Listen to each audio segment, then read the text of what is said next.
Hello दोस्तों, आज मैं आपको एक ऐसी कहानी सुनाने जा रहा हूँ जिसे सुनकर आपके रोंगटे खड़े हो जाएंगे और आपका दिल दहल जाएगा। तो बिना देर किए चलिए कहानी शुरू करते हैं। अमेरिका के ब्लैकवुड कस्बे के बाहर एक घने जंगल के बीचों बीच ब्लैकवुड मनोर नाम की एक विशाल हवेली खड़ी थी। यह हवेली अपनी अजीबोगरीब घटनाओं और डरावनी कहानियों के लिए बदनाम थी। कहते हैं कि यहाँ कभी कोई परिवार रहने आया था, लेकिन वो कभी वापस नहीं लौटा। कैथरीन, एक जासूसी उपन्यास लेखिका, अपनी नई कहानी के लिए एक असली और डरावनी जगह की तलाश में थी। जब उसने ब्लैकवुड मनोर के बारे में सुना, तो उसने तुरंत वहां जाने का फैसला किया। उसके साथ उसका छोटा भाई माइकल और उसकी दोस्त एम्मा भी थे। बेड़ रात का समय था और घना कोहरा चारों तरफ फैला हुआ था। हवेली के पास पहुंचते ही माइकल ने कहा, जगह वाकई में डरावनी लग रही है। क्या हमें अंदर जाना चाहिए? कैथरीन ने मुस्कुराते हुए कहा, डरने की कोई बात नहीं। यह सिर्फ एक पुरानी हवेली है। अंदर जाकर देखते हैं। जब उन्होंने हवेली का दरवाजा खोला, तो उन्हें अंदर अजीब सी ठंड महसूस हुई। घर के अंदर की दीवारें धूल और मकड़जाल से ढकी हुई थीं। हवा में सड़ी हुई चीज की गंध थी। पहले संकेत जैसे ही तीनों ने घर का मुआयना करना शुरू किया, एम्मा ने सीढ़ियों के पास एक पुराना फोटो फ्रेम देखा। फोटो में एक परिवार की तस्वीर थी, माँ, पिता और दो बच्चे, लेकिन उनके चेहरे अजीब तरीके से खरोंचे हुए थे। ये तस्वीर काफी डरावनी है, एम्मा ने कहा। तभी उन्होंने पीछे से एक धीमी फुसफुसाहट सुनी।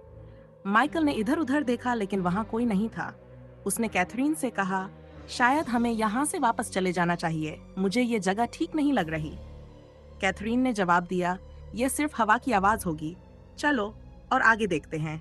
यह घर के बीचों बीच एक दरवाजा था जो पुराने ताले से बंद था। कैथरीन को लगा कि इस दरवाजे के पीछे कुछ रहस्य छुपा है। उन्होंने ताला तोड़ने की कोशिश की और आखिरकार दरवाजा खुल गया। दरवाजा खुलते ही एक लंबा अंधेरा तहखाना दिखाई दिया। तीनों ने हिम्मत करके नीचे जाने का फैसला किया।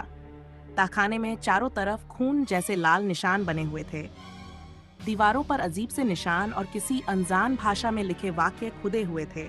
तभी उन्हें एक पुराना ट्रंक दिखाई दिया। ट्रंक पर गाढ़े लांग में लिखा था, इसे मत खोलो। माइकल ने डरते हुए कहा, हमें इसे छोड़ देना चाहिए।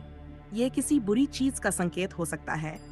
लेकिन कैथरीन ने ट्रंक खोल दिया। जैसे ही ट्रंक खुला, उसमें से एक पुरानी जली हुई गुड़िया निकली। गुड़िया के साथ एक चिट्ठी भी थी, जिसमें लिखा था, जो भी इस गुड़िया को छुएगा, वो अब इस हवेली का हिस्सा बन जाएगा। तभी तहखाने का दरवाजा जोर से बंद हो गया। चारों तरफ घुप अंधेरा छा गया और हवेली में किसी महिला की चीख गूंजने लगी। एम्मा ने डरकर कहा, यह क्या हो रहा है? हमें यहाँ से भागना होगा। लेकिन जब वे दरवाजा खोलने की कोशिश करने लगे, तो एक अदृश्य ताकत ने उन्हें पीछे खींच लिया। आया सुबह जब स्थानीय लोग हवेली के पास आए, तो उन्होंने माइकल, कैथरीन और एम्मा की गाड़ी बाहर खड़ी पाई। लेकिन हवेली के अंदर जाने पर उन्हें कुछ भी नहीं मिला। कहते हैं उस रात के बाद से ब्लैकवुड मनोर से हर रात चीखने और रोने की आवाजें आती हैं।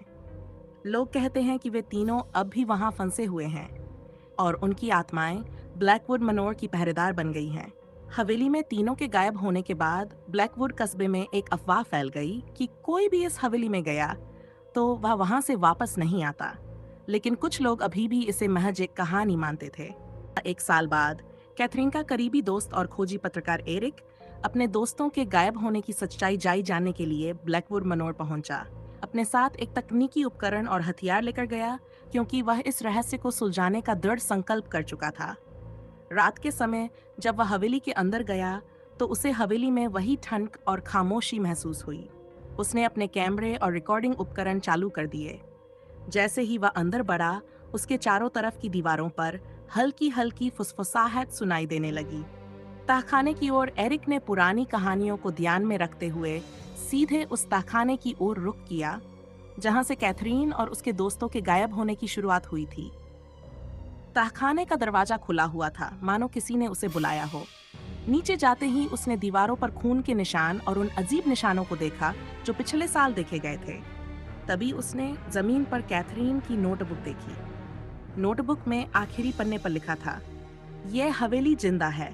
अगर तुम ये पढ़ रहे हो तो भाग जाओ, यहाँ से निकलने का कोई रास्ता नहीं है। तभी हवेली में एक जोरदार आवाज गूंजने लगी। एक परछाई एरिक के सामने आई। ये परछाई कैथरीन की तरह दिख रही थी। कैथरीन? एरिक ने चौंकते हुए कहा। लेकिन वह परछाई एक गहरी और डरावनी आवाज में बोली, तुमने यहाँ आने की गलती की है। अब तुम भी इसका हिस्सा बन जाओगे। एरिक ने देखा कि हवेली की दीवारें हिलने लगीं। छत से काले साये बाहर निकलने लगे जो उसकी ओर बढ़ने लगे। उसने भागने की कोशिश की, लेकिन हवेली का हर दरवाजा और खिड़की बंद हो गई। अंत का चक्र एरिक को समझ में आ गया कि यह हवेली एक जीवित शक्ति है जो अंदर आने वालों को अपनी आत्माओं में बदल देती है। उसने आखिरी बार कैमरे में रिकॉर्ड करते हुए कहा, अगर कोई ये देख रहा है तो कभी इस हवेली के पास मत आना। यह हवेली मौत का जाल है। हवेली के अंदर एक जोरदार चीख सुनाई दी और फिर सब शांत हो गया। सुबह कस्बे के लोगों ने एरिक की गाड़ी हवेली के बाहर पाई, लेकिन जब उन्होंने अंदर झांका तो उन्हें सिर्फ टूटे फूटे कैमरे और एरिक के फटे हुए कपड़े मिले। उस दिन के बाद से ब्लैकवुड मनोर के बारे में एक नई कहानी जुड़ गई। अब वहां से हर रात न केवल चीखें आती थीं, बल्कि किसी पुरुष की गूंजती हुई आवाज भी सुनाई देती थी जो बार बार कहती थी, भाग जाओ, यहाँ से भाग जाओ। हवेली के रहस्य को कोई नहीं सुलझा पाया। यह स्पष्ट हो गया कि ब्लैकवुड मनोर न केवल एक जगह थी, बल्कि एक शापित जीवित शक्ति जो हमेशा नए शिकार की तलाश में रहती थी। और इसके साथ ब्लैकवुड मनोर का रहस्य हमेशा के लिए अनसुलझा रह गया।